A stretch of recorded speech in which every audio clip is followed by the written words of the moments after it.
আপু, তুমি আমাকে এভাবে কিস করলে কেন? আরে কিস তো করেছি মাত্র, সামান্য। অন্য কিছু তো করিনি। এর আগে এরকম বিহেভ দেখাচ্ছিস কেন? সঙ্গে কি গার্লফ্রেন্ড আছে নাকি? জি না, সঙ্গে কোনো গার্লফ্রেন্ড নেই। বন্ধুর সঙ্গে এসেছে এইখানে। ও আচ্ছা, তাহলে সিঙ্গেল। আয়, তোর সাথে কথা আছে। আজব তো, তোমাকে চিনি না জানি না, হুট করে বলছো যে তোমার সঙ্গে আমি যাব কেন? হ্যাঁ, এখান থেকে। আর আমার কিভাবে কিস করলে কেন? ফাজিল একটা মেয়ে। ও, তাহলে এইভাবে যাবি না তুই? বুঝতে পারছি তোর কথা। টাকা লাগবে? ওকে, টাকা দিব আমি। কি বলছো আপু? এইগুলো তোমার মাথা ঠিক আছে? ছাড়ো, আমাকে ছাড়ো। তারপর স্বাধীন তার বন্ধুকে খুঁজতে লাগে, কিন্তু কোথাও পায় না। স্বাধীন রাখতে লাগে তার বন্ধুর কারণে। অন্যদিকে নেহা তার কিছু ফ্রেন্ডদের নিয়ে আসে, স্বাধীনকে জোর জবরদস্তি করে উপরের দিকে নিয়ে যেতে লাগে। তারপর একটা রুমে ঢুকে নেহার সঙ্গে ঢুকে পড়ে। বাইরে থেকে নেহার বান্ধবীরা দরজা লাগিয়ে দিয়ে চলে যায়। দেখো আপু, তুমি একদম আমার কাছে আসার চেষ্টা করবে না। তুমি যেমন ছেলে ভাবছো আমি অমন না। আমি মোটেও সুখ বিলিয়ে বেড়াই না। আমি আমার বন্ধুর সঙ্গে এখানে এসেছি। এইটাই ফার্স্ট টাইম। যদি জানতাম যে নাইট ক্লাবে এইসব হয় তাহলে কখনোই আসতাম না। হয়েছে, আর মিথ্যা কথা বলতে হবে না। সব ছেলেরা একই কথা বলে। দেখো আপু, তুমি মাতাল হয়ে আছো। প্লিজ একদম আমার কাছে আসবে না, তাহলে তোমার কিন্তু ভালো হবে না। আমি তো আমার খারাপ চাই, তাই ভালো তো চাই না। তাই বারবার তোর কাছে এগিয়ে আসছি, কিন্তু তুই কিছুই করছিস না। আচ্ছা, তুই কি পুরুষ? কথাটা বলে নেহা হাসতে লাগে অনবরত। তারপর স্বাধীন নেহার কাছ থেকে ধীরে ধীরে পেছনের দিকে যেতে লাগে। নেহা ক্রমশই স্বাধীনের দিকে এগিয়ে যেতে লাগে। এক পর্যায়ে স্বাধীনকে দেওয়ালের সঙ্গে চেপে ধরে ঠোঁটের সঙ্গে ঠোঁট লাগিয়ে দেয়। নেহাকে ধাক্কা দিয়ে সরিয়ে দিয়ে বলে, আরে আপু, আমি তোমাকে বলছি তুমি যেরকম ছেলে ভাবছো আমি ওই রকম না। আমি এই কাজ কখনোই করতে পারবো না। বিশ্বাস করো, আমি আমার বন্ধুর সঙ্গে এসেছি। আমাকে যেতে দাও আমার বন্ধুর কাছে। ও, তাহলে তো শরীরে কোনো বড় নারী টাচ করেনি, তাই তো? হ্যাঁ, প্লিজ ভেসে দাও আমাকে। আমি আমার সব কিছু আমার স্ত্রীর জন্য হেফাজত করে রেখেছি। কিন্তু তা তো আর হবে না বাবু। তোর এইসব এখন আমাকে দিতে হবে, তা না হলে তোর খবর আছে। তারপর স্বাধীন দরজার কাছে গিয়ে বিধা দরজা খোলার চেষ্টা করে, কিন্তু বাইরে থেকে যে দরজা লাগিয়ে দিয়ে গেছে নেহার বান্ধবীরা, সেটা আর স্বাধীন জানে না। নেহা খাটের উপর শুয়ে থেকে হাসছে, আর অন্য হাতে সিগারেট টানছে, আর এক হাতে ড্রিঙ্কের বোতল। আরে, যতই দরজা ধাক্কাধাক্কি করিস না কেন, কোনো কাজই হবে না। এখন আমি যা করতে বলবো তাই করবি। তুই যদি না করিস তাহলে খবর আছে। আমার এরকম মজা লাগবে না, যার জন্য জাহান্নামে পড়তে হবে আমাকে। প্লিজ আপু, আমাকে ছেড়ে দাও। দেখো, আমি পাপ কাজের সঙ্গে লিপ্ত হতে চাচ্ছি না। কিন্তু স্বাধীনের কথা যেন নেহার কান অবধি পৌঁছায় না। তার সিগারেট খাওয়া শেষ হলে গায়ে থেকে শার্ট খুলে ফেলে। নেহার শরীরে শুধু বিরা। স্বাধীন নেহার দিকে তাকিয়ে চোখ নিচু করে ফেলে। নেহা স্বাধীনের কাছে এসে মাথা উঁচু করে বলে, আহা, কি লজ্জাবতী রে! আর ঢং দেখাতে হবে না, আমি ভালো করে জানি এই সব তোর লোক দেখানো। কিরে, আয়। আপু প্লিজ ছেড়ে দাও, আমি মার কাছে যাব। ধ্যাত, তোকে বলে কোনো লাভই হবে না। কিন্তু তোকে যতই দেখছি ততই অবাক হচ্ছি। আদৌ কি তুই ছেলে নাকি অন্য কিছু রে? বিন্দু মাত্র তোর মধ্যে ফিলিংস নেই। একটা সুন্দরী মেয়েকে কেউ দেখে পাগল হয়ে যায়, তোর সামনে শুধু। দেখুন আপু, আমি তো আগেই বললাম আমি ওই রকম ছেলে না। আমি আমার সব কিছু স্ত্রীর জন্য হেফাজত করে রেখেছি। প্লিজ আমাকে ছেড়ে দিন, যেতে দিন আমাকে। ধ্যাত, তোর সঙ্গে কথা বলে লাভ নাই। যা করার আমাকেই করতে হবে। কথাটা বলে নেহা খাট থেকে উঠে স্বাধীনের কাছে যায়। স্বাধীন ভয় পেয়ে অনবরত দরজায় কড়া নাড়তে লাগে, কিন্তু কেউ দরজা খুলে দেয় না। নেহা স্বাধীনের কাছে গিয়ে কলার চেপে ধরে এক ঝটকায় টান দিয়ে খাটের উপর নিয়ে গিয়ে পড়ে যায়। নেহা গিয়ে স্বাধীনের শরীরের উপর বসে পড়ে। তারপর এক এক করে স্বাধীনের শার্টের বোতাম খুলতে লাগে, আর বুকে কিস করতে লাগে। নেহার প্রত্যেকটা স্পর্শে স্বাধীন কেঁপে উঠতে লাগে, যেন নিজেকে আর সামলাতে পারবে না সে। এক পর্যায়ে স্বাধীনকেও সম্পূর্ণ উলঙ্গ করে ফেলে নেহা। উলঙ্গ হয়ে যায় স্বাধীন। নেহার দিকে তিক্ত দৃষ্টিতে তাকিয়ে থাকতেই উত্তেজিত হয়ে পড়ে। তারপর নেহা স্বাধীনকে কিস করতে লাগে। অনবরত স্বাধীনের অমত থাকা সত্ত্বেও নেহার প্রত্যেকটা কিসের রেসপন্স করতে লাগে। এইভাবে কেটে যায় প্রায় 5 মিনিট। নেহাকে উপর থেকে সরিয়ে খাটের উপর শুয়ে দিয়ে স্বাধীন নেহার শরীরের উপর উঠে পড়ে। তারপর নেহাকে আদর দিতে লাগে। স্বাধীনের এই রূপ দেখে অবাক হয়ে যায়। 1 ঘন্টা পর পুরো ঘরটা নিস্তব্ধ হয়ে গেছে। দুইটা শরীরে ঘন ঘন নিঃশ্বাস ফেলছে। এসি চলছে, তারপর দুইটা শরীর ঘেমে একাকার। নেহা স্বাধীনকে তার বুকের সঙ্গে শক্ত করে জড়িয়ে চুলগুলো নিয়ে খেলা করছে। স্বাধীন যখন বুঝতে পারে যে কাজ করেছে, অন্যায় করেছে, তখন নেহার উপর থেকে উঠে পড়ে। ঘরের এক কোণে গিয়ে হাঁটু উঁচু করে থুতনি লাগিয়ে কান্না করতে লাগে। নেহা স্বাধীনের কাণ্ড দেখে অবাক হয়ে যায়। কিরে, তোর আবার কি হলো? হাসি খুশি আনন্দ করার সময় তো দেখলাম তুই ভালোই, এখন ওইভাবে কান্না করছিস কেন? সেখানে কান্না করার কথা আমার, সেখানে তুই। আপু, তুমি যা আমার সঙ্গে করেছো তা একদমই ঠিক করনি। আমি তোমাকে অভিশাপ দিলাম, তোমার বিয়ে হবে না। আর যদি বিয়েও হয়, এমন হাজবেন্ড পাবে যে অনেক বাজে থাকবে আর লুচ্চা হবে। কি বললি? বিয়ে? তাও আবার আমি? অসম্ভব। আমি এনজয় করব আর উপভোগ করব লাইফটাকে। বিয়ে করে নিজের জীবন নষ্ট করব কেন? এর জন্যই তো বিয়ে করি না, কোনো বয়ফ্রেন্ডও নেই। উল্টো ঝামেলায় কেন পড়তে যাব? কি, তুমি এত বাজে একটা মেয়ে?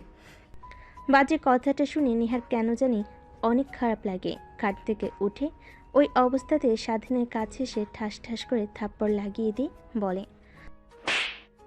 কুত্তার বাচ্চা, কি বললি? আমি বাজে মেয়ে, তাই না? আর তোরা কি, হ্যাঁ? এক মেয়েকে নিয়ে সুখে থাকতে পারিস না? তোদের 1000টা মেয়ে লাগে, আবার বলছিস আমরা বাজে? তোদের মতো কুত্তার বাচ্চাদের জন্য অনেক মেয়ের জীবন নষ্ট হয়ে যায়।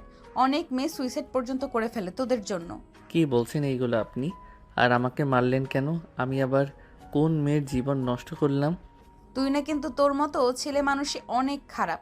আচ্ছা ওয়েট, তুই বের হয়ে যা, কিন্তু হ্যাঁ, কখনো এসব কথা কাউকে বলতে পারবি না। আপু, আপনার টাকা আপনার কাছে রাখেন, আমার লাগবে না। আর হ্যাঁ, আজ যা আমার সঙ্গে করলেন তার জন্য আপনাকে একদিন না একদিন দেখেন পস্তাতে হবে। আরে যা যা এখান থেকে। কথাটা বলে নেহা গিয়ে খাটের উপর কাঁথা দিয়ে ঘুমিয়ে পড়ে।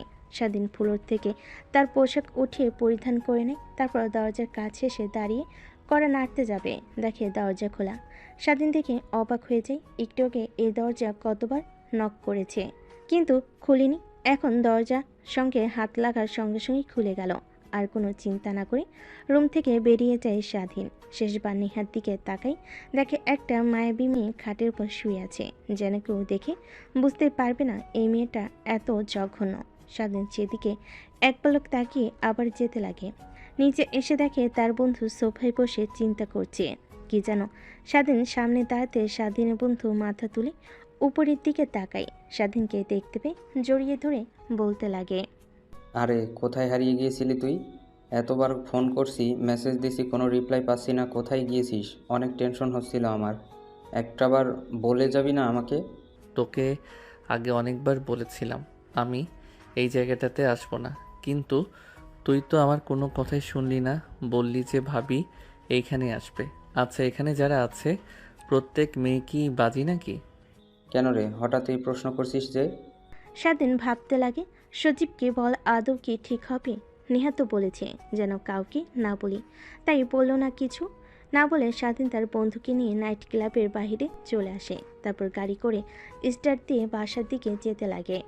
আরে তুই কিন্তু বললি না নাইট ক্লাবে হঠাৎ করে কোথায় হারিয়ে গিয়েছিলি? ফোন দিলাম, ফোন রিসিভ করছিস না। তুই আমার কথা এড়িয়ে যাচ্ছিস কেন? কিছু হয়েছে? আরে না, কিছুই হয়নি। আসলে আমার নাইট ক্লাবের মধ্যে থাকতে বিরক্ত লাগছিল, তাই একটু বাহিরে এসেছিলাম হাওয়া খাওয়ার জন্য। আর কখন যে প্রকৃতির মাঝে হারিয়ে গিয়েছিলাম, তোর ফোন ধরতে পারি নাই। কিন্তু তুই তো ওপর থেকে আসলি, যেখানে হোটেলে, ওইখানে তো সব কাপলরা একসঙ্গে রাত কাটায়। তার মানে কি তুই? স্বাধীন তার বন্ধুর কথা শুনে রাগী দৃষ্টিতে সেই দিকে তাকায়। স্বাধীনের বন্ধু সজীব স্বাধীনকে তাকানো দেখে হেসে ফেলে। তারপর গাড়ি স্টার্ট দিয়ে পুনরায় বাসার দিকে যেতে লাগে। বাসার সামনে এসে হর্ন দিতেই দারোয়ান এসে দরজা খুলে দেয়। গাড়িটা পার্কিং লটে রেখে তাদের ফ্ল্যাটে চলে যায়। ফ্ল্যাটে গিয়ে স্বাধীন সোজা তার রুমে চলে যায়। দরজা লক করে ওয়াশরুমে চলে যায় গোসল করার জন্য। যতক্ষণ না গোসল করবে ততক্ষণে শরীর পরিপাক হতে পারবে না। তারপর গোসল করে বাইরে বের হয়ে মাথার চুল তোয়ালে দিয়ে মুছতে লাগে। ঠিকমতো এমনও অবস্থায় স্বাধীনের ফোন বাজতে লাগে। স্বাধীন অন্য হাত দিয়ে ফোন হাতে নিয়ে দেখে তার মা ফোন করেছে। ফোন রিসিভ করে স্বাধীন বেলকনিতে চলে যায়। হ্যালো, আসসালামু আলাইকুম। এত রাতে ফোন করেছো যে কিছু কি হয়েছে বাড়িতে? না রে বাবা, কিছুই হয়নি। আসলে তোর কথা অনেক মনে হচ্ছিল। তোর বাবা বাসায় নেই, অফিসের কাজে সিলেট গিয়েছে, একা বাসায়। তাই ভাবলাম তোর সঙ্গে একটু কথা বলি। আপু কোথায় গিয়েছে? আপু অন্তত বাড়িতে আছে। হ্যাঁ, আছে তো। তোর আপুর পরীক্ষার রেজাল্ট বের হয়েছে, ভার্সিটিতে ভর্তি হওয়ার জন্য প্রস্তুতি নিচ্ছে। তোদের ওইখানে নাকি সুন্দর আর নামকরা একটা ভার্সিটি আছে, ওইটাতে লেখাপড়া করবে। এর জন্য অনেক পরিশ্রম করছে। ও আচ্ছা, তাহলে তো ভালোই হয়, তাই না? তুমি কি খাবার খেয়েছো? হ্যাঁ, খাবার খেয়েছি। কিন্তু তুই খাবার খাসনি? হ্যাঁ মা, একটু পড়লাম, তাই এখনো খাবার খাইনি। এখন খাবার খেতে যাব, ঠিক তখনই ফোন করেছো। তারপর স্বাধীন তার মায়ের সঙ্গে বেশ কিছুক্ষণ বেলকনিতে দাঁড়িয়ে কথা বলতে লাগে। কথা বলা শেষ করে স্বাধীন রুমে প্রবেশ করে, পোশাক পরে নেয়। তারপর নিচে আসে খাবার খাওয়ার জন্য। দেখে স্বাধীনের বন্ধু সজীব সোফায় বসে কার সঙ্গে যেন ভিডিও কলে কথা বলছে। স্বাধীন সজীবের পাশের সোফায় বসে পড়ে, টিভি অন করে টিভি দেখতে লাগে। সজীব তার গার্লফ্রেন্ডের সঙ্গে কথা বলা শেষ করে স্বাধীনের দিকে তাকিয়ে বলে, কিরে, তোর মন এভাবে মরা কেন? কী হয়েছে আমাকে বল। দেখ, ক্লাবে যদি কিছু হয়ে থাকে আমাকে বল, আমি ওটা সমাধান করে দিচ্ছি। আরে না, কিছুই হয়নি। আসলে কোনো কিছু ভালো লাগছে না, আর বাসার কথা অনেক মনে পড়ছে, তাই হয়তো মন খারাপ দেখাচ্ছে আমার। আমারও ঠিক একই অবস্থা। চল না তোদের গ্রামে যাই, তোদের গ্রাম দেখতে অনেক ভালো লাগে, আমার ঘুরে আসি। কিন্তু কিছুদিন পর তো আবার কলেজে এক্সাম আছে, এই কথাটা মাথায় কি আছে তোর? এখন যদি গ্রামে যাই, শহরে আসতে আসতে তাও 1 মাস লাগবে। পরীক্ষার তো আর খুব সময় বাকি নেই। আরে বাদ দে না। তারপর স্বাধীন আর তার বন্ধু দুজনে মিলে কথা বলা শেষ করে রাত যখন অনেকটা গভীর হয় তখন দুজনে খাবার খেয়ে যে যার রুমে চলে যায়। স্বাধীন রুমে গিয়ে খাটের উপর শুয়ে এপাশ ওপাশ করতে লাগে, কিন্তু তার দু চোখে কোনো ঘুম ধরা দেয় না। বারবার নেহার কথা মনে হতে থাকে। মেয়েটা তার সঙ্গে কি করলো, চেনা নাই জানা নেই, অজ্ঞাত একটা মেয়েকে এভাবে এসে ধর্ষণ করলো। আনমনে ভাবতে লাগে স্বাধীন। কিন্তু আমার তো কোনো দোষ নেই, মেয়ে তা যা করেছে সম্পূর্ণ তার ইচ্ছাই করেছে, আমি তো কিছু করি নাই। আর মেয়েটা তো আমাকে জোর জবরদস্তি করেছে। আর মেয়েটা তো আমার সঙ্গে প্রথম নাই, এর আগেও অনেক ছেলের জীবনে এইভাবে নষ্ট করেছে। এই কোন সমাজে এলাম? আমরা গ্রামে ছিলাম, ভালো ছিলাম। গ্রামে সব মেয়েরা ছেলেদের দেখে ভয় পেত, শহরে দেখি পুরোটাই ভিন্ন। শহরের মেয়েদের দেখে ছেলেরা ভয় পায়। এসবই কথা ভাবতে লাগে স্বাধীন 3 মাস পর। আচ্ছা বাবা, তোর বোন তো তোদের এই শহরে ইউনিভার্সিটিতে চান্স পেয়েছে। দুই ভাই বোন একই বাসায় থাকতে পারিস না? দুজনে আলাদা থাকিস কেন? আরে মা, তোমার যে বজ্জাত ছেলে, আমি কতবার করে ফোন করে বলি, ভাই আমার বাসায় আয়, ও আসেই না। একটা ফ্ল্যাট নিয়ে আমি আর আমার এক বান্ধবী থাকি, 2টা রুম ফাঁকাই পড়ে থাকে, ও এসে থাকতে পারে না। আরে আপু, তুমি তোমার বান্ধবীকে নিয়ে থাকো, ওইখানে আমি গেলে তোমার বান্ধবী কি মনে করবে বলো তো? এর কারণেই আমি যাই না। আরে না, কিছুই মনে করবে না। এইভাবে খাওয়া দাওয়ার পর্ব শেষ হয়। তারপর যে যার রুমে গিয়ে ঘুমিয়ে পড়ে। পরের দিন সকালবেলা স্বাধীন আর তার বোন ঘুম থেকে উঠে রওনা হয় ঢাকার উদ্দেশ্যে। প্রায় 4 ঘন্টা পর ঢাকায় এসে পৌঁছে স্বাধীনের বোন। স্বাধীনকে জোরাজুরি করতে লাগে, কারণ তার হাতে বড় একটা লাগেজ ছিল যা একা পরিবাহী করতে পারবে না। তার বোনের অনেক জোরাজুরিতে লাগেজ নিয়ে স্বাধীন তার বোনের বাসায় যায়। কলিং বেল দিতেই একটু পরে একটা মেয়ে এসে দরজা খুলে দেয়। স্বাধীন সামনের দিকে তাকিয়ে ভয় পেয়ে যায়। মেয়েটাকে দেখে কিছুটা পিছিয়ে সরে যায়। আরে এখানে দাঁড়িয়ে আছিস কেন? আয়, বাসার মধ্যে আয়। না আপু, আমি বাসার ভিতরে প্রবেশ করব না। আমায় যেতে হবে আমার হোস্টেলে। তুমি যাও, আর ভাই কোনো সমস্যা হলে আমাকে ফোন করো। রাস্তার অপোজিট সাইডে আমার হোস্টেল। দেখ কি বলছি, রাগ উঠাস না, কিছু খেয়ে তারপর যাস। স্বাধীন অনবরত নাক করতে লাগে, কিন্তু তার বোন স্বাধীনের কোনো কথা না শুনে রুমের ভিতর নিয়ে যায়। দরজা লাগিয়ে খাবার টেবিলে বসে স্বাধীন অপেক্ষা করতে লাগে। স্বাধীনের বোন কিচেন রুমে যেতে নেহা এসে স্বাধীনের পাশে বসে পড়ে। তুই সামিয়ার ছোট ভাই। নেহার কথা শুনে স্বাধীন মাথা দিয়ে হ্যাঁ বোঝায়। এইটা তোর সঙ্গে কি করলাম আমি? প্লিজ সামিয়াকে কিছু বলবি না, ও আমাকে ভুল বুঝবে। না, আমি আপুকে সব কথা বলে দেব। আর তুমি একটা বাজে মেয়ে, তোমার সঙ্গে আমার আপুকে রাখবো না। তোমার সঙ্গে থাকতে নিলে আমার আপু তোমার মতো খারাপ হয়ে যাবে। প্লিজ সামিয়াকে এসব কথা বলিস না। আর ওই দিন তোর সঙ্গে ভুল করে এসব করে ফেলেছি। আসলে আমিও ফার্স্ট টাইম গিয়েছিলাম নাইট ক্লাবে, ড্রিঙ্ক করে মাতাল হয়ে গেছিলাম, তারপর তোকে কিস করেছিলাম। কি? বাট তোমাকে দেখে আমার বিন্দুমাত্র মনে হয়নি যে তুমি প্রথমবার এসেছো। বিশ্বাস কর, সত্যি বলছি, ওই বাড়ি আমার প্রথম ছিল। নেহার কথাটা শেষ হওয়ার আগেই স্বাধীনী বোন হাতে 3 কাপ কফি বানিয়ে সেইখানে আসে। তারপর নেহাকে উদ্দেশ্য করে বলে, কি রে, তুই আমার ভাইয়ের সঙ্গে কি কথা বলছিস? ও অনেক লাজুক, অচেনা কোনো মানুষের সঙ্গে কথা বলে না একদমই। তা তো দেখতেই পাচ্ছি নিজ চোখে। আচ্ছা, তুই যে বলতি তোর ভাই আছে, রাস্তার অপোজিট সাইডে একটা হোস্টেলে থাকে, কখনো আমার সঙ্গে দেখা করিসনি, এটা কি তোর ভাই? হ্যাঁ। তারপর নেহা স্বাধীনের বোন 3 জনে বসে আড্ডা দিতে লাগে। অনেকটা সময় পার হয়ে যায়। এমন সময় নেহা বলে ওঠে, আচ্ছা, একটা কাজ করলেই তো পারিস নাকি? তোর ভাইকে আমাদের সঙ্গে রাখলি, ও তোর ভাই আমারও ভাই। আমাদের তো এমনিতেই 2টা রুম ফাঁকা পড়ে থাকে, হোস্টেলে থাকে, কি খায় না খায় এমনিতেই অনেক চিকনা। নেহার কথা শুনে স্বাধীন বেশম খেয়ে ওঠে। নেহা জগ থেকে গ্লাসে পানি ঢেলে স্বাধীনের দিকে এগিয়ে দেয়। স্বাধীনের বোন মাথায় হাত বুলিয়ে দিতে লাগে। কি রে, তোর আবার কি হলো? আচমকা বেসন খেয়ে উঠলি কেন? আর নেহা তো ঠিকই বলেছে, তুই হোস্টেলে থাকিস, কি খাস না খাস এর থেকে আমাদের এখানেই থাকিস। দেখো, আমি ছেলে মানুষ, তোমার হয়তোবা কোনো সমস্যা না হতে পারে আপু, কিন্তু তোমার বান্ধবীর সমস্যা হতে পারে।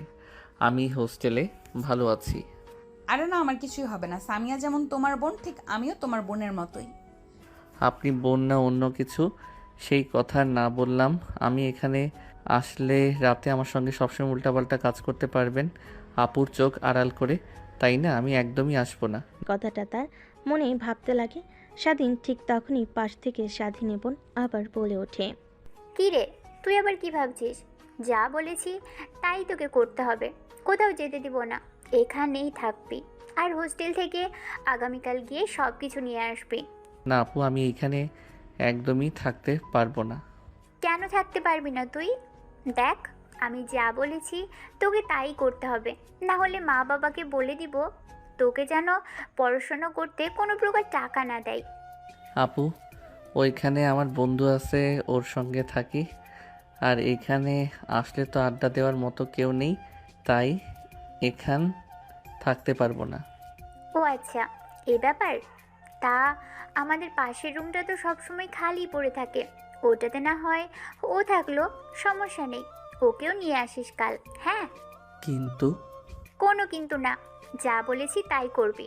আমরা 2টা মেয়ে এক ফ্ল্যাটে থাকি, কোনো সময় যদি কিছু হয়ে যায় তখন তোরা থাকলে আমাদের সঙ্গে আমাদেরও সেফটি হলো, তোরাও আমাদের সঙ্গে থাকতে পারলি। কথাটা বলে স্বাধীনের বোন কফির মগ নিয়ে কিচেন রুমে চলে যায়। অন্যদিকে স্বাধীন নেহার দিকে তাকাতে নেহা মুচকি একটা হাসি দিয়ে সেখান থেকে উঠে চলে যায়। স্বাধীন মুচকি হাসির মানে বুঝতে পারে না, সেইখানে ধ্যান মেরে বসে থাকে। একটু পর স্বাধীনের বোন এসে স্বাধীনকে একটা রুম দেখিয়ে দেয়, অনেক পরিপাটি গোছানো একটা রুম। তারপর রুমে গিয়ে ব্যাগ থেকে পোশাক বের করে ফ্রেশ হয়ে খাটের উপর শুয়ে থাকে, বন্ধুর সঙ্গে কথা বলছিল। এমন সময় দরজা দিয়ে রুমের মধ্যে প্রবেশ করে নেহা। নেহাকে দেখতে পেয়ে স্বাধীন তড়িঘড়ি করে নিজেকে সামনে নিয়ে ফোন কেটে দেয়। আপু, তুমি আমার রুমে কিছু কি হয়েছে? না, কিছুই হয়নি, তোর সঙ্গে একটু দেখা করতে আসলাম। দেখো আপু, তোমার দিকে তাকিয়ে আমি আপুকে কিছু বলিনি, কিন্তু এখন দেখছি বলতেই হবে। কথাটা বলেই যে স্বাধীন তার বোনকে ডাকতে যাবে, ঠিক তখনই নিহা দৌড়ে গিয়ে স্বাধীনের ঠোঁটের সঙ্গে ঠোঁট লাগিয়ে দিয়ে চুষতে লাগে। স্বাধীন বড় বড় চোখ করে তাকিয়ে থাকে নিহার দিকে। প্রায় 5 মিনিট পর নিহা স্বাধীনকে ছেড়ে দিয়ে ঠোঁট মুছতে লাগে। জানিস, ওই দিনের পর থেকে আমি একদমই তোকে ছাড়া কিছুই ভাবতে পারি নাই। তোকে অনেক খোঁজার চেষ্টা করেছি, নাইট ক্লাবে অনেক গিয়েছি তোর জন্য, কিন্তু কোথাও তোকে খুঁজে পাইনি। দেখো আপু, একদমই তুমি আমার সঙ্গে আজে বাজে কাজ করবে না, তাহলে আমি এইখান থেকে চলে যাব। আপু, আব্বু না টাকা দিলে কি হবে? আমি কিছু একটা করে নেব। ও আচ্ছা, আমরা আজে বাজে কাজ করছি তাই না? চল তাহলে তোকে বিয়ে করে ফেলি, তখন আর তো আজে বাজে কাজ হবে না, সব বৈধতা হবে, তাই না? কি? তাও আবার তোমার মতো বাজে একটা মেয়েকে বিয়ে করব? অসম্ভব, একদমই না। যেই মেয়ে নাইট ক্লাবে একটা ছেলেকে দেখতে পেয়ে তার উপর ঝাঁপিয়ে পড়ে, না জানি আমাকে রেখে যখন আমার থেকে সুন্দর কাউকে দেখবে তার সঙ্গে আবার ওই কাজ করা শুরু করবে। স্বাধীনের কথা শুনে নিহার অনেক রাগ হয়, কারণ সে তো একবার বলেছে যে নিজের মধ্যে ছিল না, ড্রিঙ্কস করে মাতাল হয়ে গিয়েছিল। তাই রাগে নিহা স্বাধীনের দিকে এগিয়ে যেতে লাগে। ঠিক এমন অবস্থায় পিছন থেকে স্বাধীনের বোন নিহাকে উদ্দেশ্য করে বলে, কি রে, তোকে পাঠালাম যে যা স্বাধীনকে ডেকে নিয়ে আয় খাবার খাওয়ার জন্য, আর তুই এসে দুজনে গল্প শুরু করেছিস। নেহা নিজেকে সামলে নিয়ে পিছনের দিকে তাকায়, দেখে স্বাধীনের বোন।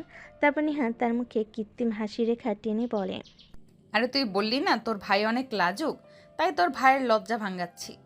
হয়েছে, আমার ভাইকে আর লজ্জা ভাঙাতে হবে না। এখন আয় তুই আমার সাথে, আর স্বাধীন তুইও আয়, খাবার খেয়ে নিবি। কথাটা বলি স্বাধীনের বোন নেহাকে নিয়ে রুম থেকে বেরিয়ে আসে। নেহা বারবার স্বাধীনের দিকে রাগী দৃষ্টিতে তাকিয়ে থাকে। স্বাধীন বুঝতে পারে তার আজকে খবর আছে।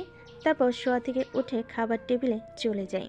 খাবার খাওয়া শেষ করে স্বাধীন রুমে এসে ভালোভাবে দরজা লাগিয়ে তারপর লাইট অফ করে মোবাইল অন করে বন্ধুর সঙ্গে গেমস খেলতে লাগে। রাত যখন অনেক গভীর হয় তখন দেখতে পায় তার পায়ে ভার ভার অনুভব হয়। স্বাধীন ভয় পেয়ে যায়। ফ্ল্যাশ লাইট অন করে দেখে নেহা তার পায়ের উপর বসে আছে। স্বাধীন চিৎকার দিতে যাবে, এর আগে নেহা এসে স্বাধীনের মুখে হাত দিয়ে চেপে ধরে। দেখ, তুই তোর বোনকে কি বলবি, উল্টো আমি বলবো তুই আমাকে জোর জবরদস্তি করেছিস। তখন দেখবি তোর বোন তোর কোনো কথাই বিশ্বাস করবে না, আমার কথা বিশ্বাস করবে। আর ওই আমি সব কিছু ভিডিও রেকর্ড করে রেখেছি, যদি চিৎকার চেঁচামেচি করিস তাহলে ভিডিওটা তোর বোনকে আর তোর বাবা মাকে দেখিয়ে দেব, তখন দেখবি তোর কি হাল করে। নেহার কথা শুনে স্বাধীনও বলতে লাগে। নেহা কিছুই বুঝতে পায় না। স্বাধীন মুখ থেকে হাত সরাতে স্বাধীন ঘন ঘন নিঃশ্বাস নিতে লাগে। আর যদি অল্প কিছুক্ষণ হাত মুখে দিয়ে রাখতো তাহলে নির্ঘাত পরপরে চলে যেত। আরে আপু, তুমি কি আমাকে মেরে ফেলতে চেয়েছিলে নাকি এইভাবে মুখ চেপে ধরে? আরে তোকে মারবো কেন, তোকে তো ভালোবাসবো, আদর দেব। ভালোবাসার মানুষ কি কখনো মেরে ফেলা যায় বল? আপু, তুমি হয়তোবা ভুলে যাচ্ছ যে আমি তোমার থেকে 4 বছরের জুনিয়র। এটা কখনো সম্ভব না। কি সম্ভব না? তুই হয়তো আমার আসল পরিচয় জানিস না। আমি যা একবার চেয়েছি তাই পেয়েছি। আমি এখানে তোর বোনের সঙ্গে মা বাবার সঙ্গে রাগ দেখিয়ে তাদের সঙ্গে অভিমান করে এইখানে এসে রয়েছি। না হলে আমার আশেপাশে সব সময় সর্বনিম্ন 20 থেকে 25 জন বডিগার্ড মোতায়েন থাকতো। আর কি বললি, আমার পেছনে পেছনে অনেক ছেলে লাইন দিয়ে দাঁড়িয়ে আছে, তাদের দিকে আমি ফিরেও তাকাই না। তুমি তাহলে যাও না সেই ছেলেদের কাছে, দেখবে তোমার চাহিদা ও পূরণ করবে, তুমিও আনন্দ পাবে। কিন্তু আমি তো তোমার থেকে জুনিয়র, তোমার চাহিদা পূরণ করতে পারবো না। প্লিজ আপু, আমার সঙ্গে এসব আর করবে না। আর আমি তখন বলেছি, উল্টাপাল্টা কিছু করলে আমি এখান থেকে চলে যাব। বুঝতে পারছি, সোজা আঙুলে ঘি উঠবে না, আঙুল বাঁকাতেই হবে। কি তার মানে? তুমি ওই দিন রাতে মদ খেয়ে? স্বাধীনকে আর কোনো কথা বলতে না দিয়ে নেহা স্বাধীনের উপর শুয়ে পড়ে। ঠোঁটের সঙ্গে ঠোঁট লাগিয়ে চুষতে লাগে আর পা দিয়ে স্বাধীনের পায়ে অনবরত টাচ করতে লাগে, যেন স্বাধীন উত্তেজিত হয়ে যায় আর তাকে সুখ দিতে পারে। কিন্তু স্বাধীন পাথরে নাই সেইখানে শুয়ে থাকে। এক পর্যায়ে নেহা স্বাধীনের রেসপন্স না দেখে অনেকটা রেগে যায়। রেগে স্বাধীনের ঠোঁটে কামড় দেয়। স্বাধীন আহ বলে ওঠে। তারপর এক এক করে নেহা স্বাধীনের শরীর থেকে পোশাক খুলতে লাগে। নেহার প্রত্যেকটা স্পর্শে স্বাধীন কেঁপে উঠতে লাগে। এক পর্যায়ে নিজেকে আর সামলাতে না পেরে নেহার সঙ্গে তালে তাল মিলাতে লাগে। দুজন হারিয়ে যায় ভালোবাসার এক অতল গভীরে। 2 ঘন্টা পর নেহা স্বাধীন বুকের উপর শুয়ে আছে।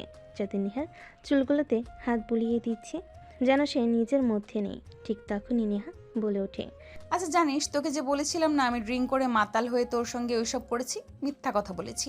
আমি ড্রিঙ্ক করি অনেক আগে থেকেই, কিন্তু কখনোই মাতাল হতাম না। কিন্তু তোকে দেখে মাতাল হয়ে গেছিলাম, জোর জবরদস্তি করতে লাগি। ভেবেছিলাম তুই বাজে, কিন্তু না। কিন্তু ওই দিনের পর থেকে তোকে নিয়ে ভাবতে ভাবতে কখন যে তোকে ভালোবেসে ফেলেছি আমি নিজেও জানি না। বিশ্বাস কর, আমি তোকে অনেক ভালোবাসি। হ্যাঁ, বুঝতে পারছি। আর কিছু বলবেন? কি বুঝলি তুই? নেহা স্বাধীনের বুকের উপর থেকে মাথা উঁচু করে স্বাধীনের দিকে তাকিয়ে কথাটা বলে। এইটাই বুঝতে পারলাম যে আমি আপনার চাহিদা পূরণ করার বাহক মাত্র। এসব ভালোবাসার অভিনয় করতে হবে না। আমি কি বলি, একটা ভালো ছেলে দেখে বিয়ে করে ফেলেন, অযথা কোনো ছেলের জীবন নিয়ে খেলা না করে। হ্যাঁ, বিয়ে তো করতে চাই, কিন্তু যাকে করব সে তো আর রাজি হচ্ছে না। কোনো জোর করে ওইসব করতে পারলে, কেন জোর করে এইসব করতে পারলে আমার সঙ্গে অন্য আরেকটি ছেলেকে উঠে বিয়ে করতে পারবেন না? সব অভিনয় করেন আপনি, তাই না? হ্যাঁ, অভিনয় তো করি বটে, কিন্তু আগে সকালটা হতে দে, তারপর তোকে দেখাচ্ছি। স্বাধীন নেহার দিকে একবার তাকিয়ে উপরের দিকে তাকিয়ে বলে। স্বাধীন আর কিছু বলে না, কারণ সে ভালো করে জানে নেহার সঙ্গে যত কথা বলবে ততই নেহা তার সঙ্গে তর্কাতর্কি করবে। এক পর্যায়ে স্বাধীন নেহাকে শক্ত করে জড়িয়ে ধরে অবাক হয়ে যায়, তারপর ঘুমিয়ে যায়। পরের দিন সকালবেলা ঘুম থেকে স্বাধীন উঠে দেখে নেহা নেই। বুঝতে পারে যে সে রুম থেকে চলে গিয়েছে। ভাবতে লাগে কালকে রাতে নেহা কিভাবে রুমে প্রবেশ করলো। ভাবতে ভাবতে হঠাৎ নজর যায় বিছানার দিকে, দেখতে পায় রক্তের ছিটে লেগে আছে। স্বাধীন ভয় পেয়ে যায়, যদি এটা তার বোন দেখে ফেলে তাহলে তো স্বাধীনকে সন্দেহ করবে। তাই তড়িঘড়ি করে শোয়া থেকে উঠে বিছানার চাদরটি নিয়ে ওয়াশরুমে চলে যায়। গোসল করে চাদরটি ধুয়ে দিয়ে ছাদে শুকিয়ে দিয়ে যে নিচে নামতে যাবে অমনি নেহার সঙ্গে দেখা হয়। স্বাধীন মাথা নিচু করে নিচে নামছিল সিঁড়ি দিয়ে। ঠিক তখনই স্বাধীনের হাত আলতো করে চেপে ধরে নেহা বলে, কিরে, হঠাৎ আজ এত সকালে ছাদে উঠেছিলে কেন? কালকে রাতে যা করেছেন, যদি আপুর সঙ্গে ধরা খাই তার কারণেই ছাদে এসে জামা কাপড় আর বিছানার চাদর শুকাতে দিয়েছি। স্বাধীনের কথা নেহা বুঝতে পারে, অনেকটা লজ্জা পায়। তারপর স্বাধীনকে দেওয়ালের সঙ্গে চেপে ধরে মাথা পিছন দিকে হাত দিয়ে কিস করতে লাগে। স্বাধীন রেগে গিয়ে নেকে ধাক্কা দিয়ে সরিয়ে দেয়। কি শুরু করেছেন আপনি? হ্যাঁ বলেন তো। আমি বলছি যে আমি আপনার ছোট, তারপরেও এসব করছেন। আবার প্রকাশ্যে যদি আপু দেখে ফেলে তখন কি হবে ভাবতে পারছেন না একবার? জ্যান্ত পুঁতে রাখবে মাটিতে আমাকে। এমনিতে কোনো মেয়ের সঙ্গে দেখতে পারে না আমাকে, এর কারণে আমার কোনো মেয়ে ফ্রেন্ড নেই। কথাগুলো কেন জানি নেহার বুকে তীরের মতো এসে লাগে। তারপর নেহার পাশ কাটিয়ে স্বাধীন নিচে চলে আসে। তারপর স্বাধীন রুমে গিয়ে জামা কাপড় পরে নেয়। রুমে বসে বন্ধুর সঙ্গে কথা বলছিল, তখন স্বাধীনের বোন এসে খাবার খাওয়ার জন্য বলে। তারপর স্বাধীন রুম থেকে বের হয়ে নিচে গিয়ে খাবার খেয়ে নেয়। তারপর স্বাধীন তার বোনকে বিদায় জানিয়ে নিচে চলে আসে। তখনই নেহা এসে স্বাধীনের হাত চেপে ধরে। স্বাধীন নেহার কাছ থেকে তার হাত সরানোর চেষ্টা করে। ঠিক তখনই নেহা স্বাধীনের দিকে রাগী দৃষ্টিতে তাকায়। স্বাধীন নেহার তাকানো দেখে ভয় পেয়ে চুপসে যায়। তারপর একটা রিক্সা দাঁড় করিয়ে নেহা উঠে পড়ে, সঙ্গে স্বাধীনও। তারপর রিক্সাওয়ালা মামাকে কাজী অফিসের কথা বলতে স্বাধীন অবাক হয়ে যায়। নেহাকে কিছু বলবে, কিন্তু তার অগ্নি মাখা চোখের সামনে আসার সঙ্গে সঙ্গে সব কিছু ভুলে যায়। একটু পর কাজী অফিসে চলে আসে নেহা। স্বাধীনকে কাজী অফিসের সামনে দাঁড় করিয়ে কথায় যেন চলে যায়। সে পালাবে কিনা এসবই ভাবছে, কিন্তু কেন যেন তখনই নেহা তার সঙ্গে 4-5 জন লোক নিয়ে আসে। তারপর নেহা স্বাধীনের কাছে এসে হাত চেপে ধরে কাজী অফিসের ভিতরে চলে যায়। কাজী অফিসের সামনে থাকা 2টা চেয়ারে স্বাধীন আর নেহা বসে পড়ে। আরে নেহা মা, তুমি এখানে? হ্যাঁ আঙ্কেল, বিয়ে করব। কি বলছো মা? বিয়ে করবে মানে? বিয়ে তো আর সামান্য বিষয় নয়, এর জন্য সাক্ষী লাগে আর বাবা মার মত লাগে। কিন্তু তোমার মা বাবা কই? কাউকে তো দেখতেছি না। কিন্তু আঙ্কেল, আপনি হয়তো বা ভুলে গিয়েছেন যে একটা মেয়ে আর ছেলের প্রাপ্তবয়স্ক হলে তারা বিয়ে করতে পারে, বাবা মার কোনো দরকার পড়ে না। তো আপনাকে যা করতে বলেছি তাই করেন, আর এই 4জন হচ্ছে আমাদের সাক্ষী। ঠিক আছে মা। তারপর কাজী সাহেব, স্বাধীন আর নিহার দুজনেই বিয়ের কার্যক্রম করতে লাগে। একটু পরে স্বাধীনকে কবুল বলতে বললে স্বাধীন কবুল বলে না। পাশ থেকে নেহা স্বাধীনকে তার কাছে এগিয়ে নিয়ে এসে কানে কানে বলতে লাগে। দেখ, এখন যদি কবুল না বলিস, সিনক্রেট করিস, তাহলে আমার কাছে যে ভিডিওটা আছে তা তোর বাবা মার কাছে পাঠিয়ে দেব। আর তোর বোনকে আমি কান্না করে করে তোর সম্বন্ধে উল্টাপাল্টা কথা বলবো। তখন দেখি তুই কিভাবে আমাকে বিয়ে না করে, তখন আমাকে এমনিতে তোকে বিয়ে করতে হবে। এর থেকে আমি যা বলি তুই আমাকে বিয়ে কর, কেউ জানতে পারবে না। তুই লেখাপড়া কর, প্রতিষ্ঠিত হলে তখন আমরা না হয় সবাইকে বলে দিব। কিন্তু আপু, আমি তো আপনাকে ভালো। স্বাধীনের কথা শেষ না হতে নিহা স্বাধীনের হাত শক্ত করে চেপে ধরে আর চোখে বড় বড় করে তাকিয়ে থাকে। স্বাধীন ভয় পেয়ে ঢোক গিলে সামনে থাকা গ্লাস থেকে পানি ডকডক করে খেয়ে ফেলে। তারপর একসঙ্গে কবুল কবুল বলে ওঠে। নেহাকে বলার সঙ্গে সঙ্গে নেহা কবুল বলে ওঠে। তারপর কাজী সাহেব দেনা পাওনা দিয়ে নেহা আর স্বাধীন দুজনেই কাজী অফিস থেকে বের হয়ে আসে। স্বাধীন কান্না করতে লাগে। নেহা এটা দেখে ভোর কুচকে স্বাধীনের দিকে তাকায়। কিরে, তুই কান্না করছিস কেন? কান্না করব না কি করব? তোমার মতো একটা বুইড়া বেটির সঙ্গে আমার বিয়ে হয়েছে, আর আমাকে কোনো মেয়ে বিয়ে করবে না কারণ আমি বিবাহিত। আমার কতদিনের স্বপ্ন ছিল একটা জুনিয়র মেয়েকে বিয়ে করব, সুখের সংসার করব। তার হবে না? কেন হবে না? সব হবে। আমি তো আছি নাকি তোর পাশে? কথাটা বলে নেহা স্বাধীনের চোখে থাকা পানি টিস্যু দিয়ে মুছতে লাগে। স্বাধীন মুখ তুলে সামনে তাকিয়ে অবাক হয়, কারণ তার বন্ধু সজীবের হাত একটা মেয়ের হাত চেপে ধরে এইদিকে নিয়ে আসছে। কান্তার বন্ধু সজীব একটা মেয়ের হাত চেপে ধরে এইদিকে নিয়ে আসছে। স্বাধীন দেখে অবাক হয়ে যায়। সজীব তার মুখ ঢেকে ফেলে, কারণ স্বাধীনের চোখ আড়াল হয় না। কি রে সজীব, তুই এখানে? আর এই মেয়েটাই বা কে? ওহ ভাইয়া, তাহলে আপনি স্বাধীন আর এ হচ্ছে বাটপার সুজিত। আমাকে বিয়ার লগন দেখে অনেক কিছু করেছে, কিন্তু এখন আর বিয়ে করতে চাচ্ছে না, তাই জোর করে বিয়ে করতে নিয়ে এসেছি ভাইয়া। যখন আসছেন তাহলে উপকার হয় আমাদের সাক্ষী দিয়ে দেন। মেয়েটার কথা শুনে স্বাধীন অবাক হয়ে যায়। ড্যাব ড্যাব করে সজীবের দিকে তাকিয়ে থাকে। কে রে এই মেয়েটা? কে? আর যা বললো তা কি আদৌ সত্যি নাকি মিথ্যা কথা? আরে ভাই হ্যাঁ, এর সঙ্গে আমার অনেক দিনের রিলেশনশিপ। তুই জানিস না, তোর অগোচরে অনেক কিছু করেছি আমরা, কিন্তু আমি তো এখানে কি বিয়ে করতে পারবো না? আমার লাইফে আছে, পড়ালেখা এখনও শেষ করিনি, তাহলে বিয়ে করে খাওয়াবো কি? আমি কি তোকে খাওয়াতে বলছি? আমাকে বলছি শুধু আমাকে বিয়ে কর। তুই আমার কাছে ধরা থেকে গেলে লেখাপড়া শেষ করো তুমি, তারপর না হয় সবাইকে জানাবো আমাদের সম্পর্কটা। কিন্তু বিয়েটা করতে হবে কেন? তারপর সজীব আর সজীবের গার্লফ্রেন্ড দুজনেই তর্কাতর্কি করতে লাগে। স্বাধীন দুজনের দিকে তাকিয়ে থাকে। নেহা অবাক হয়ে যায়। আরে থামবি তোরা? কাজী অফিসের সামনে দাঁড়িয়ে কি করছিস এইসব তোরা? দেখ, সবাই তোদের দিকে তাকিয়ে আছে। আচ্ছা, ভাবি যে হতো বলছে, তাহলে বিয়ে করে ফেল। ভাবি তো আর বলছে না যে বিয়ে করে তাকে তোর বাসায় নিয়ে যেতে হবে, সে তার বাসায় থাকবে। তুই তোর মতো লেখাপড়া শেষ করে না হয় আঙ্কেল আন্টিকে জানাস। স্বাধীনের কথা শুনে সজীব হাবোধক মাথা নাড়ায়, কারণ স্বাধীন সত্যি কথাই তো বলেছে। তারপর দুজনে কাজী অফিসে চলে যায়। কাজী সাহেব নেহা আর স্বাধীনকে দেখতে পেয়ে বলে, এবার কি এখন কি তোমাদের ডিভোর্স লাগবে নাকি? কারণ এখন তো বিয়েকে সবাই খেলনা মনে করে। সজীব আর নেহা কাজী সাহেবের দিকে ড্যাব ড্যাব করে তাকিয়ে থাকে, আবার স্বাধীনের দিকেও তাকিয়ে থাকে।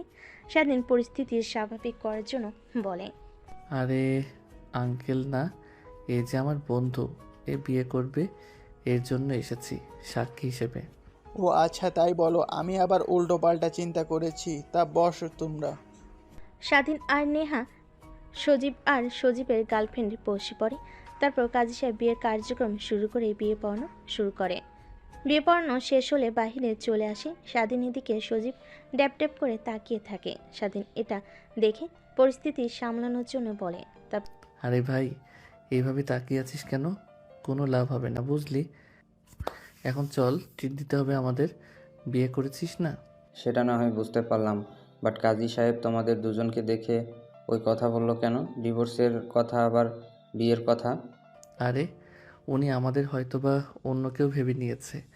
বাদ দে, চল এখন।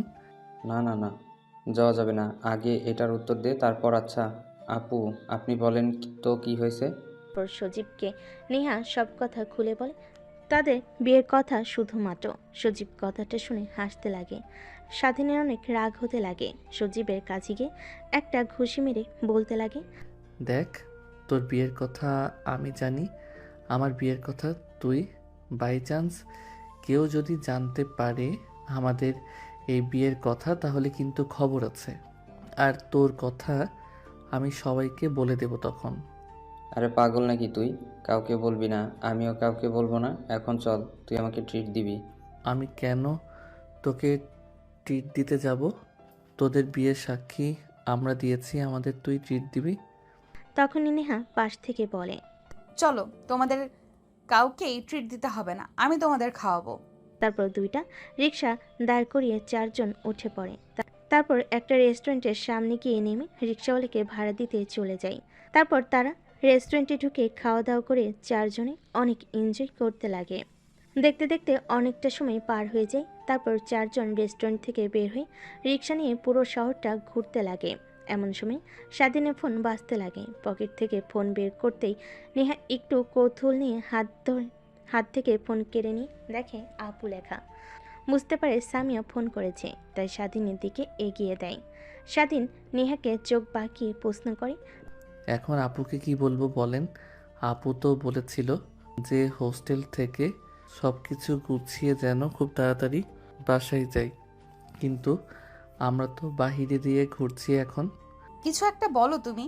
তারপর স্বাধীন ফোন রিসিভ করে কানের কাছে ধরতেই ওপাশ থেকে সামিয়া বলতে লাগে, কি রে, তুই কখন বের হয়েছিস বাসা থেকে? এখনও আসিসনি কেন? হোস্টেল থেকে সব কিছু আনতে তো আর এত সময় লাগার কথা না। আপু, একটা কাজে বন্ধুর সঙ্গে কলেজে এসেছি, একটু পর বাসায় গিয়ে তারপর না হয় আমরা দুজন যাব। ও আচ্ছা, তাহলে তাড়াতাড়ি চলে আসিস। কথাটা বলে স্বাধীন ফোন রেখে দেয়। স্বস্তির একটা নিঃশ্বাস ফেলে। অন্যদিকে নেহা অপলক দৃষ্টিতে স্বাধীনের দিকে তাকিয়ে থাকে। স্বাধীন অনেকটা অবাক হয়ে যায় নেহার তাকানো দেখে। কি হয়েছে আপু, তুমি এইভাবে আমাদের দিকে তাকিয়ে আছো কেন? না, দেখছি আমার কিউট বরটাকে। স্বাধীন নেহার কথা শুনে ফিক করে হেসে ফেলে। নেহা স্বাধীনের হাসির দিকে অপলক দৃষ্টিতে তাকিয়ে থাকে। এইভাবে অনেকটা সময় পার হয়ে যায়। পার্কে ঘোরাঘুরি শেষ করে আরেকটা রিক্সা নিয়ে স্বাধীন আর সজীব দুজনেই হোস্টেলে চলে আসে। তারপর দুজনেই গোছগাছ করে হোস্টেলের সবার কাছ থেকে বিদায় নিয়ে চলে আসে বাসায়। কলিং বেল দিতে নেহা এসে দরজা খুলে দেয়। সজীব মুখ ফসকে বলে ফেলে, ভাবি আপনি এখানে? পাশ থেকে স্বাধীনের বোন সব কিছু শুনতে পায়। কে ভাবি? কার ভাবি? কিসের ভাবি? না মানে ইয়ে, আপু মুখ ফসকে বের হয়ে গেছে। ও আচ্ছা, বুঝতে পারছি। তা তোমরা ভিতরে আসো। তারপর সজীবকে একটা রুম দেখিয়ে দেয়। সজীব তার রুম অনেক পছন্দ হয়। গোছগাছ করে স্বাধীনের রুমের মধ্যে প্রবেশ করে দেখে স্বাধীন মোবাইলে গেমস খেলছে। স্বাধীনের পাশে বসে বলতে লাগে, কিরে, কিছু তো বুঝতে পারলাম না। নেহা ভাবি এখানে কেন? নেহা হলো আমার আপুর বান্ধবী। কি? হ্যাঁ, সত্যি। কেমনে কি ভাই? তুই কি তাহলে নেহা ভাবিকে আগে থেকে চিনতি নাকি? আর তোকে কোনো মেয়ে যদি চোখের ইশারা দিত তাও তো আমার কাছে এসে বলতেই, কিছুই তো বললি না। কিছু হয়েছে, ব্যাপার খুলে বলতো। স্বাধীন সজীবের এমন প্রশ্নে কি বলবে বুঝতে পারে না। তাকে তো আর নাইট ক্লাবের কথা বলা যাবে না বলে নেহাকে বাজে ভাববে।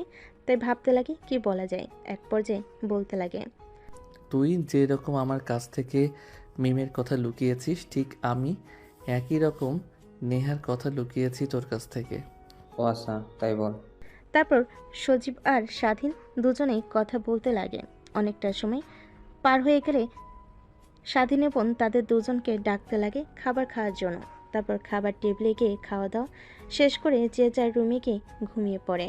স্বাধীন কালকে নাই আজকেও দরজা ভালোভাবে লাগিয়ে দেয় যেন নেহা কোনোভাবে খুলতে না পারে, ভিতর থেকে লক করে রাখে যেন খুলতে না পারে। তারপর রুমে এসে খাটের উপর শুয়ে পড়তে চোখ লেগে আসতেই ঠিক তখনই ফোন ভাইব্রেশন হতে লাগে। ফোন হাতে নিয়ে দেখে অচেনা নাম্বার, তাই পাশে রেখে দেয়। একের পর এক ফোন আসতে লাগে। স্বাধীন বিরক্তি নিয়ে রিসিভ করে কানে কাছে ধরতেই ও পাশ থেকে তীক্ষ্ণ গলায় বলতে লাগে, কিরে, তোর দরজা ভেতর থেকে লাগিয়ে রেখেছিস কেন? কালকের মতো লক করে রাখতে পারিসনি? ও, তা আপনি আমার নাম্বার পেলেন কোথা থেকে? সেটা তোকে জানতে হবে না। দরজা খুলতে বলেছি, দরজা খোল, না হলে দরজা ভেঙে ভেতরে ঢুকবো কিন্তু। আরে না না, দরজা ভাঙতে হবে না। এমনিতেই কালকে তুমি আমাকে রাতে ঘুমাতে দাওনি।